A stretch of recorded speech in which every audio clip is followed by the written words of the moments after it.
unto them. He that soweth the good seed is the Son of Man. That is to say, the only begotten man God placed on this earth, which is to say, Messiah. He was the same Messiah that was with the Ruach that moved and brought about this earth age. Verse 38. The field, now he's explaining what the field is. The field is what? Well, it's the back 40. No, listen to the word. The field is the world. That's the eretz, the terra firma. All right? The good seed are the children of the kingdom. In other words, the good seed that were planted were the children, the offspring of the kingdom, but the tares are the children of the wicked one. Well, now, I wonder who the wicked one is, someone might say. Well, surely you know who the wicked one. When one is placed, it means the leader of the wicked. And of course, that's the devil. That's Satan, Lucifer, the serpent, any name you wish to call him by. It just so happens when the seed was planted, that it was planted in the garden, as Christ is explaining. And it is the seed, so to speak, the seed of the serpent. Now, many people go, oh, that's a bad saying. Just because a few unlearned think that the serpent seed is a bad teaching, they show their ignorance concerning God's word, because it is a teaching of Jesus Christ, not man. That's what he's talking about here.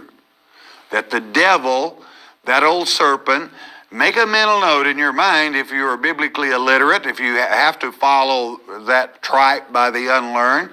Note Revelation chapter 12, verse 7, and catch the names of Satan, the old dragon, the devil, the serpent in the garden. All right? That's all it means. All right? That's his name. Well, I wonder who sowed them, they might still say. Well, verse 39. The enemy that sowed them is the devil. This is not a parable. He's explaining a parable. The harvest is the end of the world, and the reapers are the angels, not man. You're supposed to leave the Kenite alone, let them operate, but be well aware of what they're doing. That doesn't mean you have to let them run over you or anything of that nature.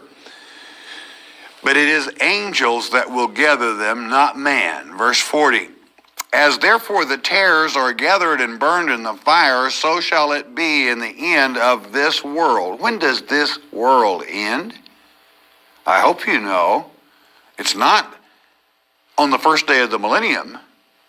This world age does not end until the last day of the millennium.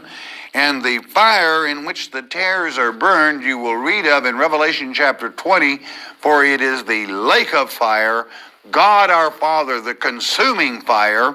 Fear not he who can destroy your flesh, but even cause your soul to perish in the lake of fire. Now, even that having been said, and the reason it's done at the end of the millennium, because it is written, inasmuch as they will also be present in the millennium, it is written in Revelation chapter 3, following verse 10, that every knee shall bow, and that even those that claim to be of our brother Judah, but in fact are liars and are the synagogue of Satan, are his seed, his children, the tares, will worship at your feet. Why? Because you're at the feet of Christ. They're worshiping Messiah. If one should convert, even in the millennium, should see the truth, then they are no longer a tare, but automatically become a son of God. All right? In other words, what I'm telling you is salvation is open to whomsoever will.